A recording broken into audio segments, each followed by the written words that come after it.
शील का पालन करना, समाधि का अभ्यास करना,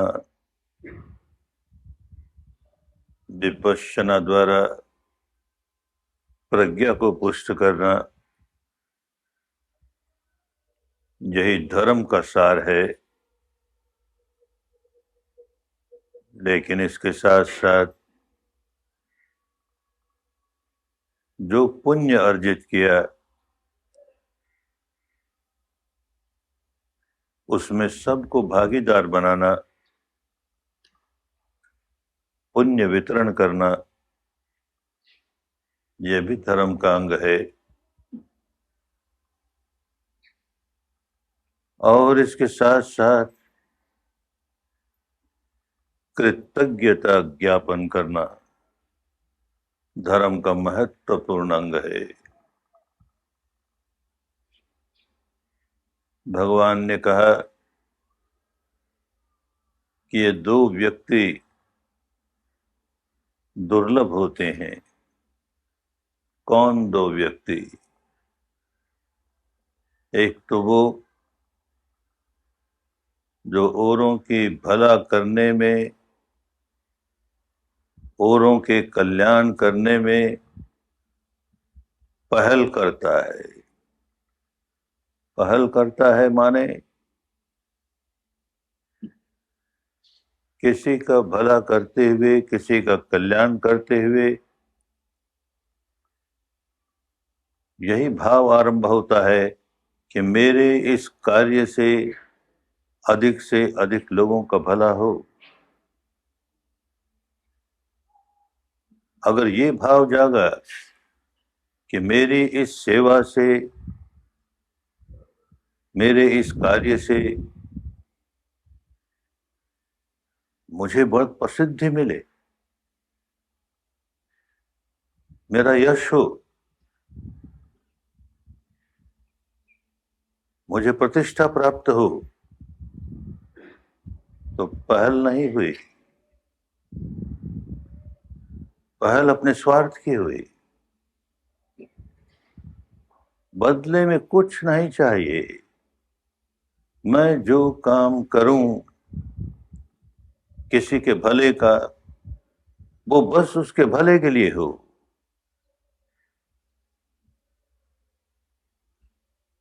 इसको पहल करना कहा।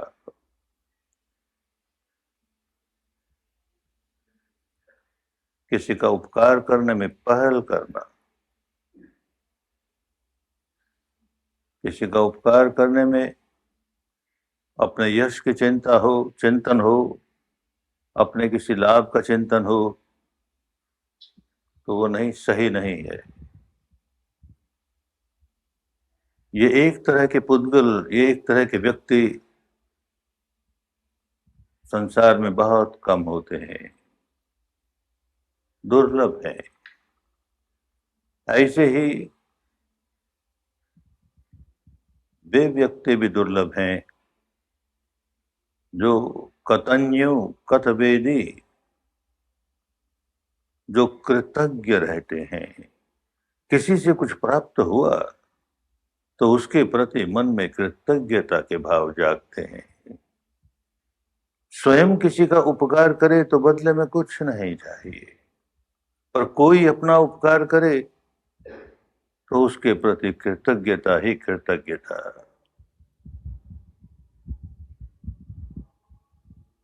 मंगल मैत्री का अभ्यास करते हुए, कृतज्ञता ज्ञापन करते हुए सबसे पहले उन भगवान सम्यक संबुद्ध की याद आती है। उन्होंने ये कल्याणकारी विद्या खोज निकाली। कितने कल्पों तक, अनगिनत कल्पों तक, जन्म जन्मांतरों में पारमिताओं को उस मात्रा तक पूरी करने में लग गए कि जिससे वो सम्यक संबुद्ध बने। किस लिए? मुझे केवल अपनी मुक्ति नहीं चाहिए। आसान थी, स्वयं मुक्त हो जाना उनके लिए बहुत आसान था। उसका त्याग किया, मैं अकेला मुक्त होकर क्या करूं? अनगिनत प्राणियों को साथ लेकर मुक्त हो तो जन्म जन्म अनेकों की धर्म सेवा करते हुए ये व्यक्ति सम्यक संबुद्ध बनता है। कितना कष्ट उठाता है, हमारे लिए कष्ट उठाया, अन्यथा वो स्वयं मुक्त हो गया होता, स्वयं सम्यक संबुद्ध न होता तो यह कल्याणकारी विद्या औरों को बांटने लायक कैसे होता। सम्यक संबुद्ध होता है तो खोई हुई विपश्यना को खोज निकालता है और फिर सारे जीवन भर बांटता है। कितने करुण चित्त से बांटता है। उसने ये विद्या बांटी, बड़ा उपकार किया। और उसके बाद जिन संतों ने, जिन सत्पुरुषों ने ये विद्या संभाल के रखी, पीढ़ी दर पीढ़ी सदियों तक शुद्ध रूप में कायम रखी, उनका बड़ा उपकार मानते हैं।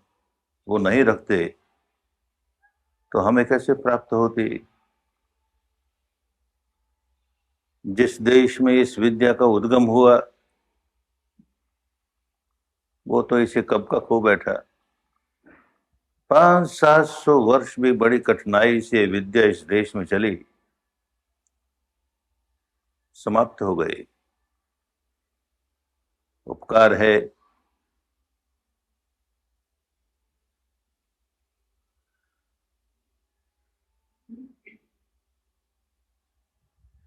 उन महान आचार्य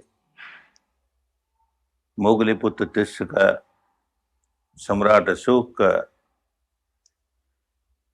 कि उसने भगवान बुद्ध के 300 वर्ष होने के पहले ही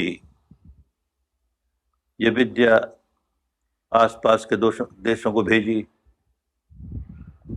न भेजते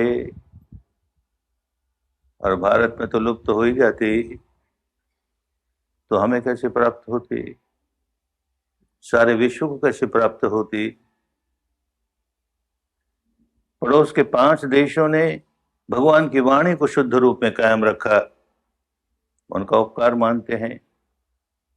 एक पड़ोसी देश ने विपश्यना विद्या को कायम रखा, न रख पाते तो हमें कैसे प्राप्त होती। उनका बड़ा उपकार मानते हैं। उनके प्रति असीम कृतज्ञता के और श्रद्धा के भाव जागते हैं।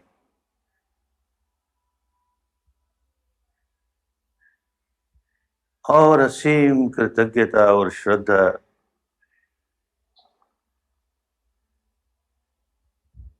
परम पूज्य गुरुदेव सयाजी उबाखिन के प्रति।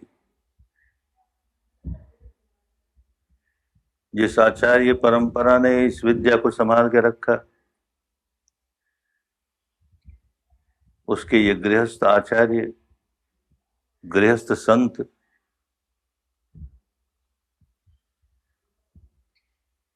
उनके मन में बहुत तीव्र धर्म कामना जागी कि अब समय आ गया है कि ये अपने उद्गम के देश भारत में वापस जाए, वहां स्थापित हो और फिर सारे विश्व में स्थापित हो। सदियों पहले किसी संत ने यह भविष्यवाणी की कि भगवान बुद्ध के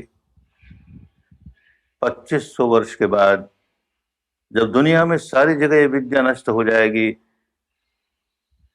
ये ब्रह्मदेश, ये बर्मा, जिसे आज म्यांमार कहते हैं, ये इसी संभाल कर रखा हुआ एकमात्र देश होगा। और 2500 वर्ष पूरे होने पर ये विद्या वहां से भारत आएगी। उस समय भारत में पुण्य पारने वाले अनेक लोग मनुष्य रूप में जन्म लेंगे और वे इस विद्या को सहर्ष स्वीकार करेंगे।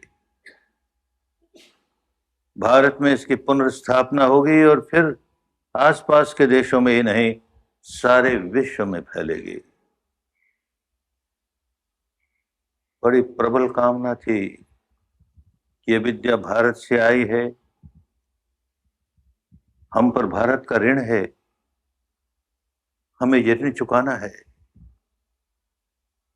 बहुत चाहते थे कि वो स्वयं यहां आकर के भारत का ऋण चुकाएं। ये विद्या, अनमोल विद्या भारत को पुनः भेंट करें,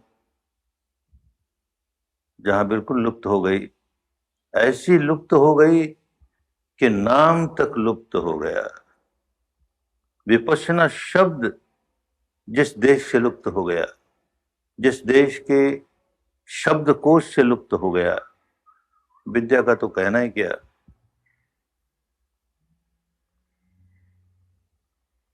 वो जब भारत की दशा देखते थे, सुनते थे, कितनी अशांति है, कितनी बेचैनी है। जब तब अखबारों में कहीं सांप्रदायिक दंगे हो रहे हैं, मारकाट हो रही है,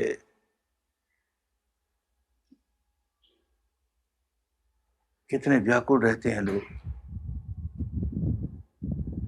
जब वो सुनते थे कि इस देश में, समाज में ऊंच नीच, छूत अछूत,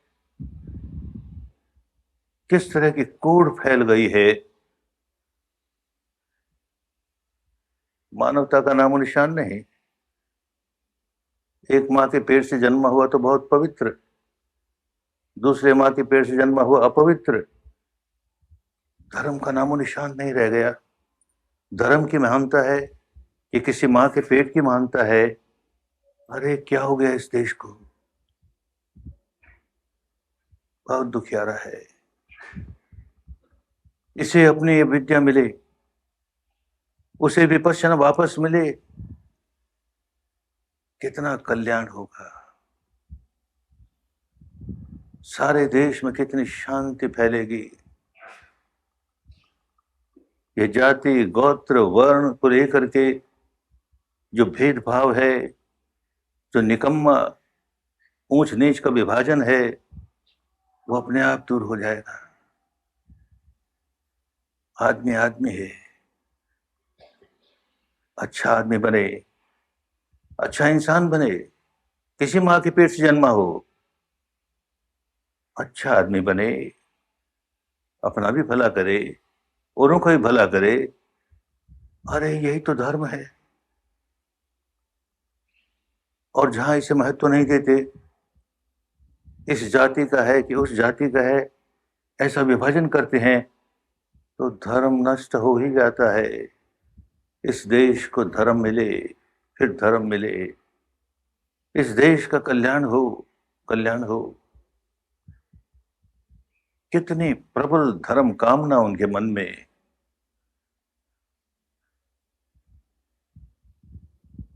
पिछले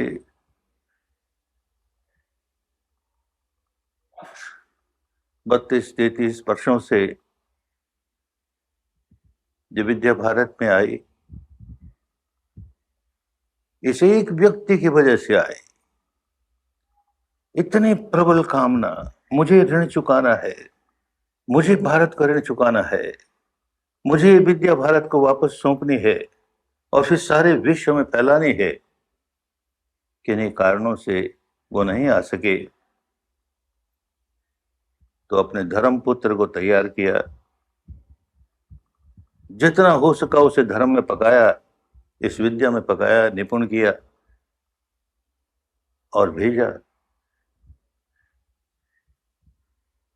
तो इस देश में इस विद्या के पुनरागमन का, सारे विश्व में इस विद्या के पुनर्जीवित होने का, ये एक व्यक्ति, उसके प्रति कृतज्ञता का भाव, उसके उपकारों को याद करके उसके प्रति कृतज्ञता का भाव जागना, हमारे भीतर धर्म का जागना है। कतन्यु कतवेदी, कृतज्ञ होना, बड़ा दुर्लभ है। और कृतज्ञ होना एक धार्मिक व्यक्ति का लक्षण है।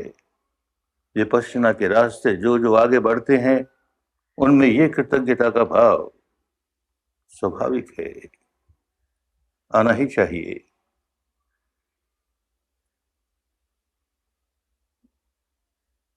यहाँ ये जो विशाल स्तूप बनने की योजना है,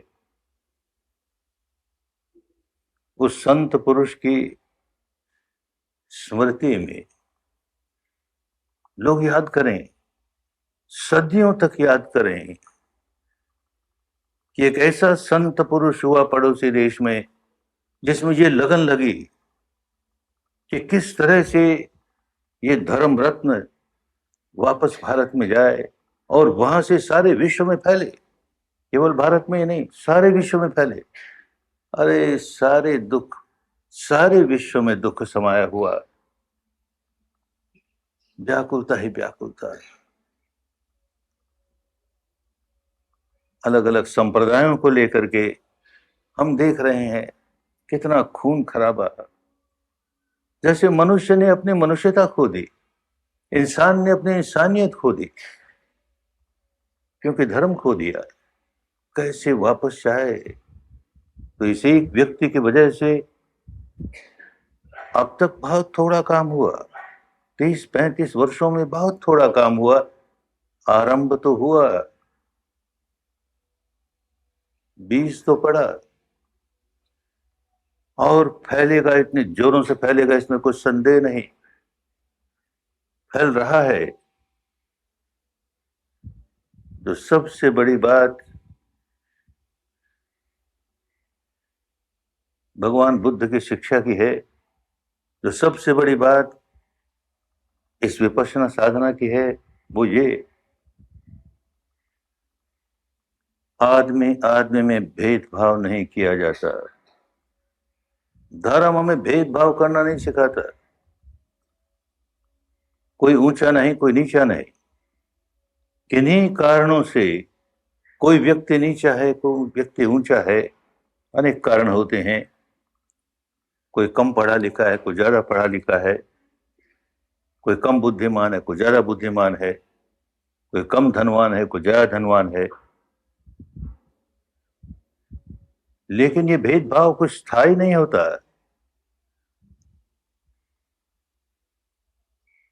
एक व्यक्ति अपने वर्तमान परिश्रम से, इस जीवन के परिश्रम से ऊंची से ऊंची अवस्था प्राप्त कर सकता है। जहां ये रोक लग जाए कि बस तुम नीचे हो, तुम्हें सारे जीवन भर नीचे ही रहना है, तुम ऊंचे नहीं हो सकते, वहां समझो धर्म नहीं है। धर्म जब डूबता है तो इस तरह की बातें होती है। हर व्यक्ति ऊंचाई से ऊंचाई अवस्था को, ऊंची से ऊंची अवस्था को प्राप्त कर सकता है। कोई भेदभाव नहीं होता। जो प्रत्यक्ष देख रहे हैं ना, ये जो स्तूप बनेगा वो इस सच्चाई का एक विजय स्तंभ बनेगा। लोग देखेंगे, सदियों तक लोग देखेंगे कि यहाँ किस तरह से जो लोग बैठे हैं, भिन्न भिन्न जाति के, भिन्न भिन्न वर्ण के, भिन्न भिन्न गोत्र के, भिन्न भिन्न संप्रदाय के, भिन्न भिन्न बोली भाषा के, भिन्न भिन्न देशों के, भिन्न भिन्न परंपराओं के, सब साथ बैठे हैं। उनको ये नहीं लगता कि मैं अमुक जाति का हूं, ये अमुक जाति का है, मैं बहुत धनवान हूं, ये धनहीन है, मैं बहुत विद्वान हूं, ये अनपढ़ है। ये भाव समाप्त हो जाते हैं। तो विश्व के लिए एक नमूना होगा। 80,000 स्क्वायर फीट का की जमीन का स्तूप, 80,000 स्क्वायर फीट, हजारों की संख्या में लोग बैठेंगे। आज भी 1000 के ऊपर लोग हैं। हजारों की संख्या में लोग यहाँ बैठेंगे। हर संप्रदाय का व्यक्ति, हर जाति का व्यक्ति, हर गोत्र का व्यक्ति, हर देश का व्यक्ति, हर परंपरा का व्यक्ति, कोई भेदभाव नहीं।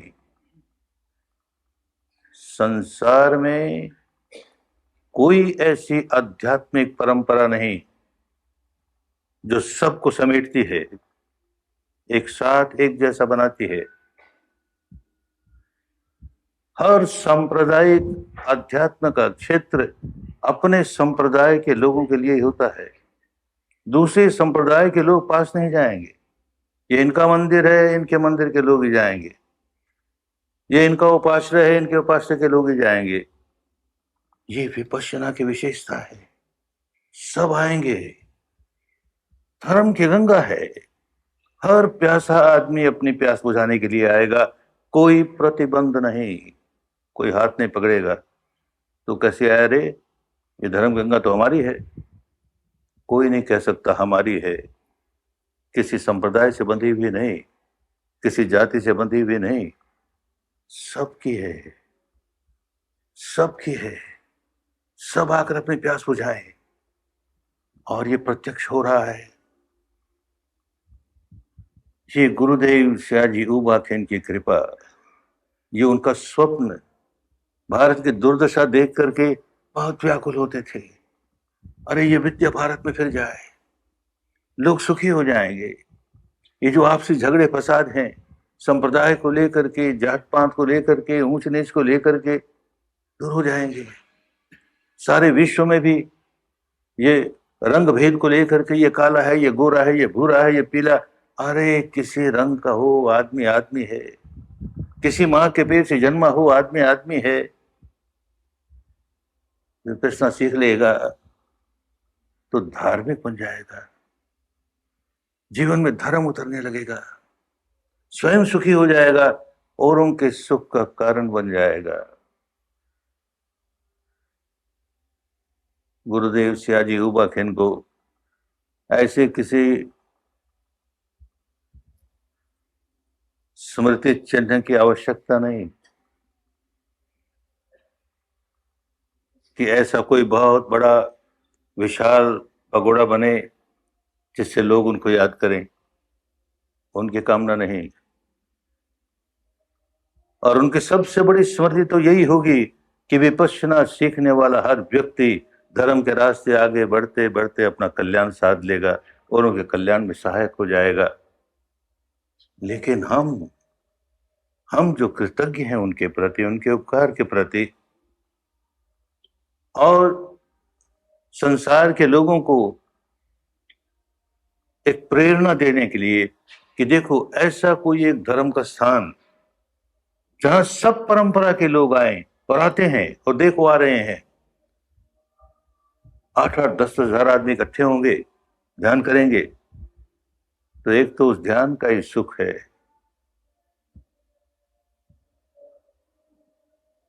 समगानंग तपो सुखो, सब इकट्ठे होकर के ध्यान करते हैं। अरे उस सुख का क्या ठिकाना।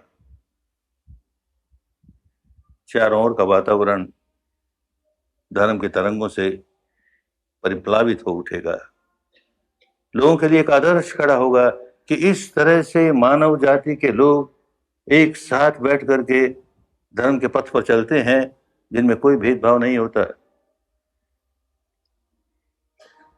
एक अरबपति भी बैठ के ध्यान करता है, उसके बगल में एक कंगाल भी बैठ के ध्यान करता है, कोई भेदभाव नहीं। एक बहुत पढ़ा लिखा प्रोफेसर भी बैठ के ध्यान करता है, उसी के पास बैठकर एकदम अनपढ़ बैठ के ध्यान करता है, कोई भेदभाव नहीं। एक सरकार का बहुत ऊंचा अधिकारी ध्यान करता है, उसके बगल में उसी ऑफिस का एक पियन बैठ कर ध्यान करता है, कोई भेदभाव नहीं। एक इस जाति का व्यक्ति जो अपने को बहुत महान समझता है वो ध्यान करता है, दूसरी जाति का व्यक्ति जिससे उपेक्षा करता है, जिसको वो छोटा समझता है, साथ बैठ के ध्यान करते हैं। यहाँ तो भेदभाव रह नहीं सकता। भेदभाव रहेगा तो विपश्यना नहीं रहेगी। ये एक आदर्श दुनिया के सामने, बस ऐसा आदर्श अगर स्थापित कर सके विपश्यी, पीढ़ी दर पीढ़ी, आज ही नहीं, जो ये पवित्र स्थान बन रहा है वो केवल आज की पीढ़ी के लिए नहीं, सदियों तक हजारों आदमी इसका लाभ लेंगे। कितना बड़ा लोक कल्याण होगा। एक आदर्श उपस्थित होगा, किसी की निंदा नहीं। किसी परंपरा में इस तरह से मान्यता है, माने भाई, हम झगड़ा नहीं करते, हम किसी की निंदा नहीं करते। लेकिन देखो एक परंपरा ऐसी है जिसमें सब समान है। धर्म की परंपरा में सब समान है, कोई ऊंचा नहीं, कोई नीचा नहीं। ये आदर्श उपदेशों से नहीं, कोरी बातों से नहीं, प्रैक्टिकल होना चाहिए, और प्रैक्टिकल हो रहा है, सारे विश्व में हो रहा है। और भारत हमेशा जगत गुरु हुआ, विश्व गुरु हुआ, लोक गुरु हुआ, अब अपनी पुरानी उस स्थिति को इसी के बल पर फिर प्राप्त कर रहा है। सारे विश्व के लोग, सारे देशों के लोग, सारी मान्यताओं के, परंपराओं के लोग लाभ लेते हैं, धर्म का लाभ लेते हैं। ये जो कुछ हो रहा है वो सयाजी उबाखेन उनके उपकार की वजह से। कभी ये मन में ना आ जाए कि इस गोयनका ने हमें धर्म दिया, ये झूठ है। पहला शिविर लगा तब से लेकर के आज तक मैं अपने धर्म पिता का प्रतिनिधि, और हर शिविर में आनापान देते हुए, विपश्यना देते हुए ये घोषणा करता हूं, हृदय से घोषणा करता हूं, गुरुवर तेरी ओर से देऊं धर्म का दान, गुरुवर तेरा प्रतिनिधि देऊं धर्म का दान। तो सारे के सारे उस संत पुरुष के शिष्य हैं, मैं उनका प्रतिनिधि हूं। मानव जाति उसे याद करे, सदियों तक याद करे कि हमारे पड़ोसी देश में एक ऐसा व्यक्ति हुआ, ऐसा व्यक्ति हुआ जिसने ये विद्या अपने उद्गम के देश में तो भेजी ही, सारे विश्व में भेजी। कितना बड़ा लोक कल्याण हुआ, कितना बड़ा लोक कल्याण हुआ। तो ये कोई पत्थर की इमारत खड़ी करके टूरिस्ट लोगों को यहां इकट्ठे करने के लिए नहीं। जो आएंगे इस हॉल के भीतर तो वही आएगा जो विपश्यना करेगा, जो साधना करेगा। दूसरे को प्रवेश नहीं मिलेगा, क्योंकि दिखावे के लिए नहीं है, ध्यान करने के लिए है। यहां कोई कर्मकांड नहीं होगा, कोई पूजन अर्चन नहीं होगा, कोई घंटे घड़ियाल नहीं बजाए जाएंगे, केवल विपश्यना का ध्यान होगा और कुछ नहीं होगा। कहीं कोई मूर्ति नहीं होगी, सब तरह के लोग आके ध्यान करेंगे, विपश्यना ध्यान करेंगे। एक लोगों के सामने आदर्श खड़ा होगा कि ऐसा अध्यात्म का केंद्र होता है कि जहां सब लोग आकर के धर्म में पुष्ट होने का काम करते हैं और कुछ नहीं। भेदभाव दूर करके धर्म में पुष्ट होने का काम करते हैं, शीलवान बनने का काम करते हैं, समाधिवान बनने का काम करते हैं, प्रज्ञावान बनने का काम करते हैं, मैत्री और करुणा से अपने मानस को भरने का काम करते हैं। यही तो मानवता है, यही तो इंसानियत है। और क्या है? संसार की सारी धार्मिक परंपराएं इसे स्वीकार करती है, लेकिन फिर दीवारें खड़ी करती है, अपने अपने संप्रदाय की दीवार, अपने अपने जात पात की दीवार, अपने अपने ऊंच नीच की दीवार। ये सारी दीवारों को तोड़ करके मानव मानव एक है, मानव मानव एक है, सबके लिए रास्ता खुला है, आगे बढ़ें, आगे बढ़ें। एक ऐसा आदर्श जो हमारे गुरुदेव चाहते थे, सयाजी उबाखेन चाहते थे, उसकी स्थापना है, होगी। भले धीमी गति से काम हो रहा है, लेकिन काम हो रहा है। और मुझे पूर्ण विश्वास है कि इतना बड़ा विशाल काम जो उठाया है वो समय पाकर पूरा होगा ही, निश्चित रूप से पूरा होगा। हमें ये बात बिल्कुल ध्यान में रखनी है कि केवल ये इमारत खड़ी करके हम ये ना मान लें कि हमने गुरुदेव के नाम पर एक मेमोरियल खड़ा कर दिया, गलत हो जाएगा। एक एक विपश्य मेमोरियल है। अपने जीवन में धर्म उतरेगा, लोग कहेंगे ये विपश्य है, देखो कितना अच्छा जीवन जीता है, ये विपश्य है, कितना अच्छा जीवन जीता है। ये कायम करना है, और ये कायम करने के लिए जगह जगह जो सेंटर्स बन रहे हैं विपश्यना के, और वो बढ़ते जा रहे हैं, बढ़ते जाएंगे ही। ऐसा ही ये विशाल चैत्य इसी काम के लिए, इसी पर्पस के लिए होगा। और फिर बहुत सी बातें भगवान बुद्ध के बारे में, उनके जीवन के बारे में पिछले 1500 वर्षों से कितनी गलतफहमियां फैली। किसी को दोष देने की बात नहीं है, यह सत्य है कि फैली, भ्रांतियां फैली, उनको दूर करने के लिए एक दीर्घा होगी जहां पर सही बातें लोगों को बताई जाएगी। लेकिन इस पगोडा का काम तो केवल ध्यान और मात्र ध्यान इसलिए होगा।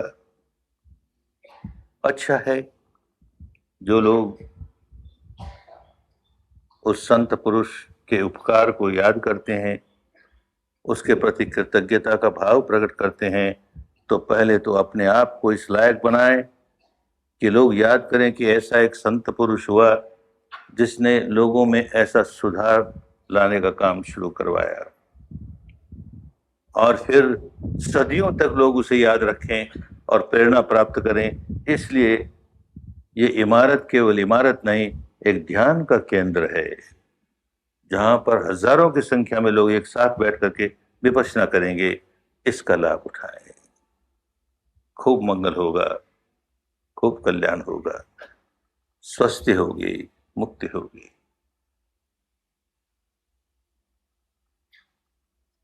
After practicing Metta Bhavana,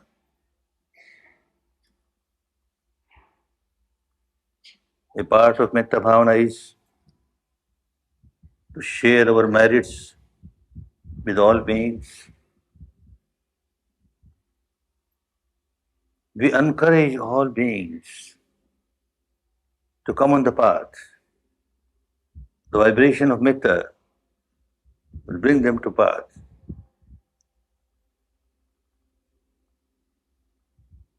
Let people understand that Dhamma is not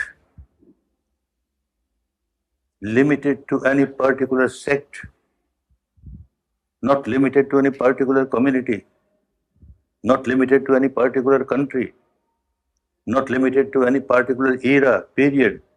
It is for all the time.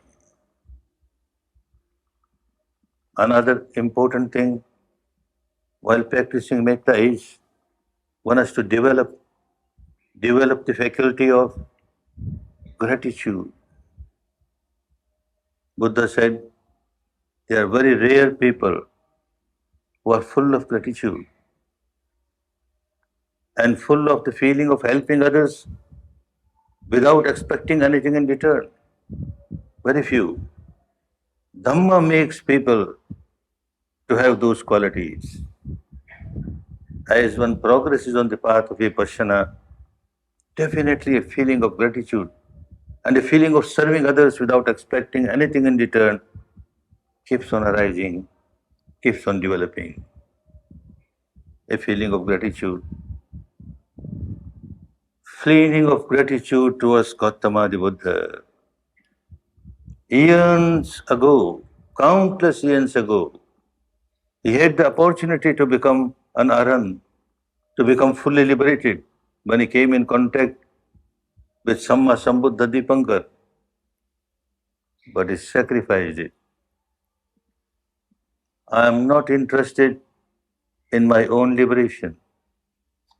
Why only myself should be liberated? Countless people are in misery.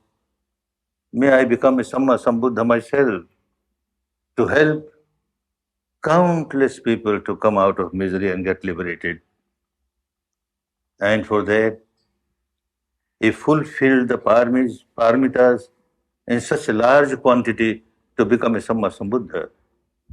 All those pains, if he had not taken, how could we have got this wonderful technique? And after becoming Samma Sambuddha, having discovered this wonderful technique, for whole life, day and night, was distributing to one and all. And then after him, those saintly teachers who maintained this pure Dhamma, the pure technique of Vipassana from generation to generation, we are thankful to them, we are grateful to them. Unfortunately, in this country, the country of origin, 500 to 700 years, that's all. After that, this wonderful technique was lost, totally lost. But we are grateful. We are grateful to Mahathera, Mogliputra Tissa. We are grateful to Emperor Ashoka that he sent this technique and the words of Buddha to many countries around. 5 countries maintained the words of Buddha in the pristine purity. One country, neighboring country, Myanmar, maintained this technique in its pristine purity. If they had also lost, then there would have been darkness in the whole world. People would have forgotten Buddha. People would have forgotten Vipassana. People would have forgotten pure Dhamma. But because they maintained, we are so grateful. So grateful. And in the chain of teachers, my Dhammapada Siaji U Ba Khin, he had a very strong Dhamma volition, very deep Dhamma volition, that the country of Burma is indebted to India. I have to pay back this debt of gratitude to India. We got this wonderful jewel of Dhamma, jewel of Vipassana from India, and today India has lost it, totally lost it. I want to go and pay back this debt, but unfortunately he could not come. He trained his Dhamma son as much as it was possible, and as his representative, his Dhamma son came and started teaching. Lakhs of people in this country and around the world, they should not think that they are students of Goenka. Totally wrong. Everyone is student of Siaji U Ba Khin. Goenka is just a representative. And to keep remembering this fact from the first day, the first course that was given, till now, until I will keep on giving courses, I keep on repeating these words. गुरुवर तेरी ओर से देऊं धर्म का दान. Oh, my teacher, on your behalf, I am giving this Dhamma to these people. Guruvar tera pratinidhi deun dharam ka daan. I am your representative to give Dhamma to the people. So people are getting Dhamma from Siaji U Ba Khin, not from me. So a feeling of gratitude, if you forget Siaji U Ba Khin, then you have forgotten this quality of gratitude. If this one person didn't have that spirit, that volition, strong volition, Dhamma must go to the country of origin. And he used to feel so painful when he used to read in newspapers and all, what is happening in this country? A land of Dhamma. How people are fighting, quarreling, bloodshed is going on between one community and the other, one sect and the other. And how people are being differentiated, high and low, due to this caste, that caste. This is totally against Dhamma. In Dhamma, all are equal. Human being is human being. Of course, a human being may be low, may be high, according to the quality. But that quality, everybody has opportunity to develop the quality and reach the highest stage. There is no barrier. Because you are born of this mother, then whole life you have to remain a low caste person, totally against Dhamma. And this is what spread in the country, unfortunately. Now, Vipassana has come and people are understanding. Dhamma is always for everyone. It is never limited to a particular sect. Vipassana is no Vipassana if it gets limited only to a particular sect, a particular community, a particular country, a particular tradition. That is not Vipassana. Vipassana is for one and all. One and all. To raise the human values, to raise the human qualities in everyone. Every human being has the seed of wonderful high quality. How to help this person to come up with that quality. Vipassana is for that purpose, to help everyone. And we see the result. There is no spiritual organization in the world, no spiritual organization where people from different communities, different traditions, they come and get the same benefit. A sectarian temple or a sectarian place will be used only for that particular sect, not for others. Even though they say our doors are open, let anybody come, but nobody goes. But this is a place, example to the world, that this is a place where human values are developed. Everyone has got seed of human qualities. The whole teaching is how to help people to develop those qualities, how to develop love, compassion, goodwill, instead of hatred, animosity, how to develop love, compassion, which is good for everyone.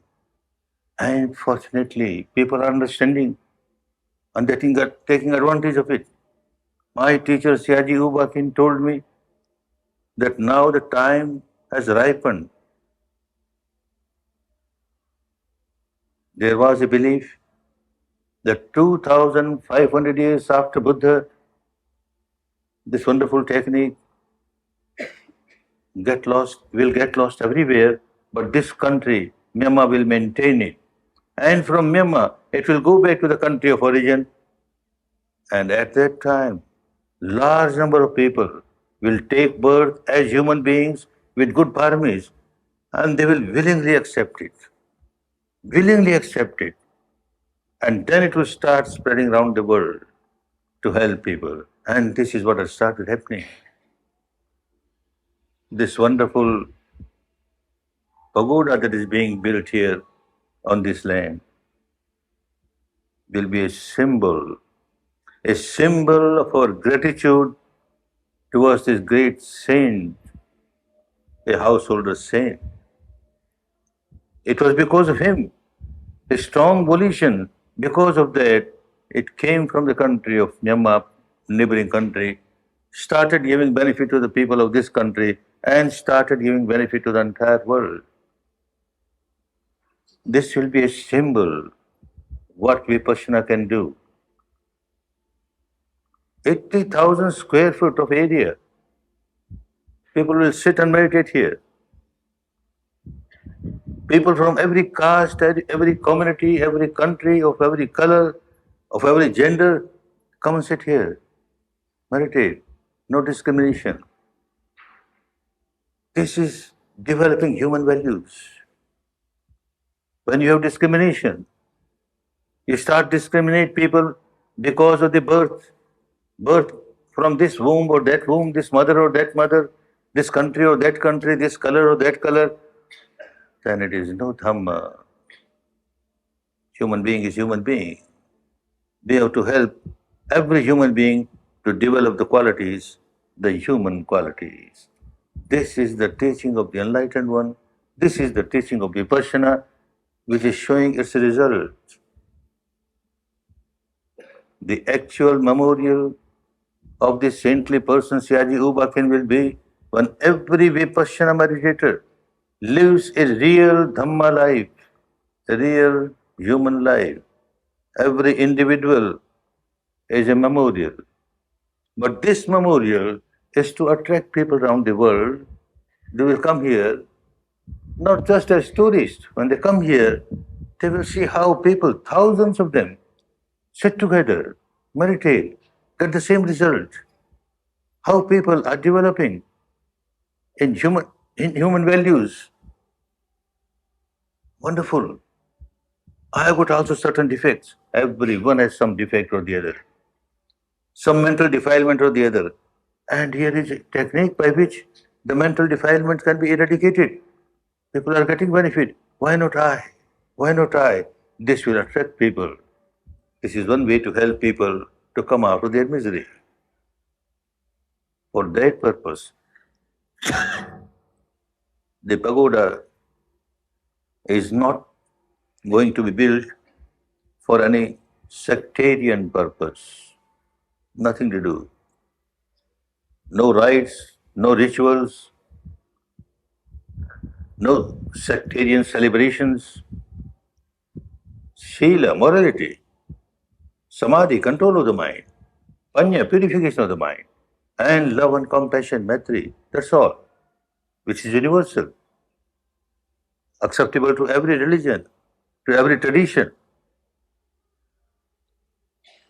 May Dhamma spread around the world in its pristine purity, without any sectarian barriers, without any caste barriers, without any color barriers, that everyone enjoy the peace and harmony given by Dhamma, given by Vipassana. May the entire world, the entire human society come out of misery, get liberated from all the miseries, and be happy, be peaceful, be happy, be peaceful. Bhagavata